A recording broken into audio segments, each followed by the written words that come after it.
talk about open innovation, design thinking in the US, but not only in the US, more and more in Europe. So I will start with the story of my daughter. Where is she? Where's the clicker? I do have the clicker. So a month ago, my daughter lost her first tooth. She's 6 years old. The tooth fairy came over, put $2 under the pillow. The following morning, she came over and she handed over to me the $2, and she said, "It's for the kids of the Epic Foundation." What is interesting here is at 6 years old, you're able to give 100% of your wealth in a heartbeat.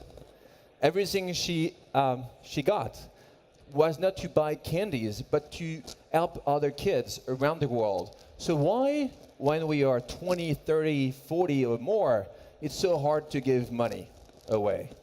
That's basically what we have been trying to understand. So I started 5 years ago. So I'm a tech entrepreneur.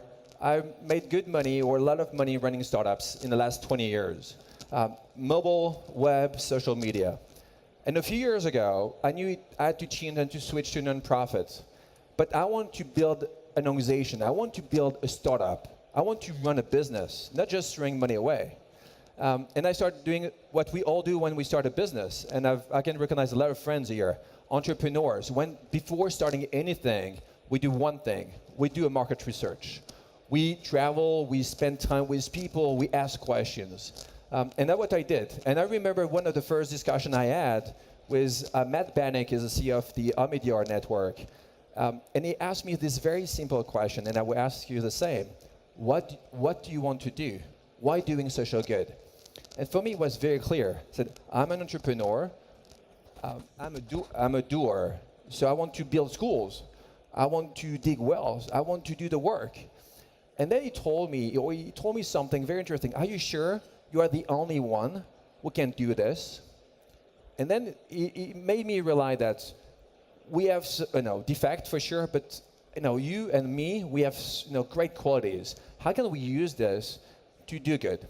And for me, I was then saying, I'm an entrepreneur.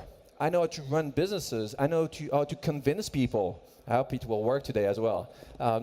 And that's what I'm doing. So I started everything 3 years ago. I started meeting a lot of people in the US, in Western Europe, entrepreneurs, philanthropists, social workers, NGOs, and policymakers. And at the end of it, and it's great, but let's travel the world. So we took the family in the journey. So we traveled in so many places. That was in Vietnam. So I only have 3 kids, not 5, so be careful. Some of them are not my kids. But that's what we did. We traveled, we asked questions. The goal was really to understand if in Europe or in the US will be the same issues, and how can we be able to answer those issues using technology. And when I say technology, let's be very clear, it's not only just an app, or it's not only just a VR tool, is the thinking. So we keep traveling, and when I went back from the trip, I realized something interesting. That's what I was looking after, is a pattern, something that we'll be able to replicate. And if tonight we go all together to a fancy place in Lisbon, or in London, or in Paris, or in New York, and if we ask 2 questions to the people in the room, the first one is, have you given money to a charity last year? Everyone, hopefully, will answer yes. But then you ask them a second question. The second question is, do you think you have given enough? And then when people are really honest with themselves, they will answer no. And what was even more interesting to me, they were answering no, but they were always saying, but I want to do more.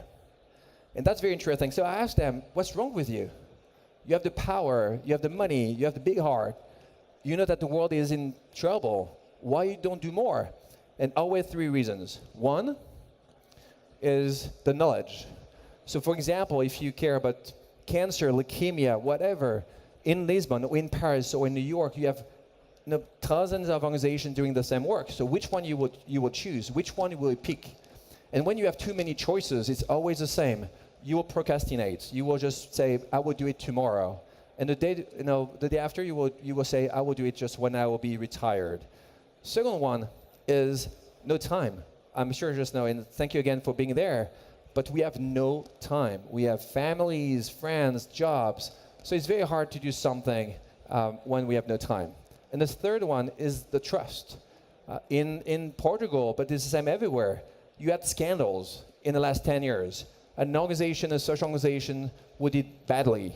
And then suddenly just all the ecosystem collapsed. So we are trying to give this trust back. How can we do this? So basically, we have been building a set of tools. So the first one is to give the trust back, is a selection tool. So we are seen like a venture capitalist for philanthropists or Moody's for philanthropists. How we do this? We travel the world to find the most amazing social organizations tackling youth issues. So we work with the Omidyar, the Ashokas, the amazing people around the world, and every year, January 1st, we ask them to share with us their favorite organization tackling youth issues between 0 to 25 years old, education, protection, health, and economic empowerment. That's what we do. When we have this, you will see it's like a VC. This year we have received 1,900 applications. So it's way too many. So I'm not able to go after anyone with 1,900 applications. So like a VC, we'll be selected only 1%. So we have 45 data points. It's very, when we talk about open innovation, it's exactly the same. You have 45 data points. You will select just, it depends, the quality of the management or the social impact, the governance of the organization. After 6 months of work, and we'll select 10 to 20. And then we start traveling the world, but we go after people who want to do more. And those people just are entrepreneurs, or financial moguls, corporations, and many more. The second tool is an app. So that's what we explained before. The app is maybe for the very first time, you will be able to see the impact of your donations. So it could be just the number of kids who got their shot in Uganda, or the kids who slept on a roof yesterday in New York. So the goal is really to use an app, and you can see in terms of UX, UI, you have something really neat. Why? Because it's non-profit, it should be shitty. Why? Because it's non-profit, it should be just ugly. We could do the same, and that's what we're trying to show. That's also your newsfeed. So newsfeed, you will get news every day. The same way, just you won't read a brochure every year, but if you have something that you use to browse every day, it will help you a lot. So that's what we do in terms of application. And we also give data. So you will get data. So it's always, this, all of us, when we want to do something, we have the two sides of the brain. The first one, the left side, left or right? I think left is about just the passion, the smile, everything important just about your heart. And the right side is more about the data. And that's what we are trying to cover here. We're giving both of them. So hopefully at the end of it, people are able to give more. Something we have tried and we have started filming 4 months ago is using VR. So I have in my bag one gear if you want to try this. It's really just using VR to engage people. So we have started in Dharavi. Dharavi is a slum in Mumbai. We have been shot just the Slumdog Millionaire. And we have been there. Just life expectancy in this slum is 39 years old. So we need to show, we can talk, we can demonstrate whatever we want, but we need to show this to people. And VR, so technology is amazing for this. So we are also using it to convince more and more people. But we are doing this shot and filming everywhere. Everywhere we have organization, in Brazil, in London, in Paris, in San Francisco. The goal is to connect people through technology, but not only with technology. I will just go quickly, I only have 3 more minutes, to mention 2 important things as the call to action. The first one is, where is the money? The money is with us, or with all the people in this event, but mostly the money is with corporations. And what we see is we need to push more and more corporations to give money away. So we are pushing this movement called the 1% movement. We're going after every single organization, small, medium, large, and we're telling them, you have to give. And you have to give 1% of your profit. And you know what? Spend less. But if everyone is doing the same, we can change millions of lives. So we're not saying it. Most of the time when I'm having this conversation with CEOs, they're saying, I'm already a philanthropist, I'm paying my taxes. I'm saying it's not enough. Paying your taxes is just being a good citizen. We need to go a step beyond this. And the reason why so many people here, I think we understand this. It's so true. The world of today has changed. And if you talk to this new generation, the millennials, a few months ago, I was in Stanford, and 20%, they want to become social entrepreneurs. So everyone wants to become an entrepreneur nowadays, but social entrepreneur is very different. So we can understand that if those organizations, big, medium, and small, don't get this, they will be the next Nokia, they will be the next BlackBerry. They will lose, they will fail, not because they don't get this new just innovation cycle, because they don't get the social innovation cycle. It's very important.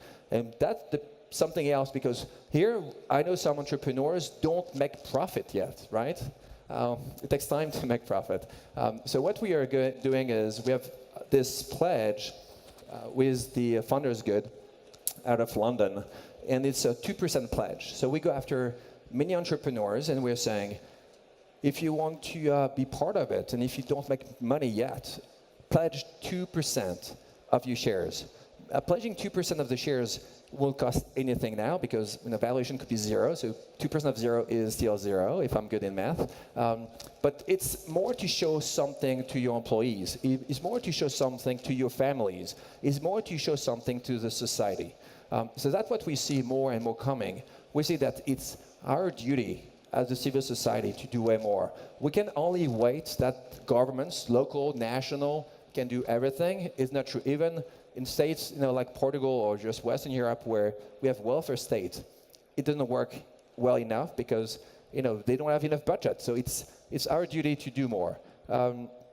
So that's how you can join us. When I say how you can join us, for sure you can just join us literally by giving money, skills, or network. But that's the most important thing for us. We want to build a movement, and that's what we're doing. We want to change the mindset, and the mindset is the mindset of giving. It should be normal. When I see a lot of people here, my friends, you are still exceptional, and it shouldn't be the case. Normally, the new modernity is giving and being very connected with the social good. So that's all my details. If you want to reach out to me, thank you again for being there today. And I'm probably on time. It's rare because I'm French. I'm always late. So I'm very happy to see that today I'm probably on schedule. Thank you so much.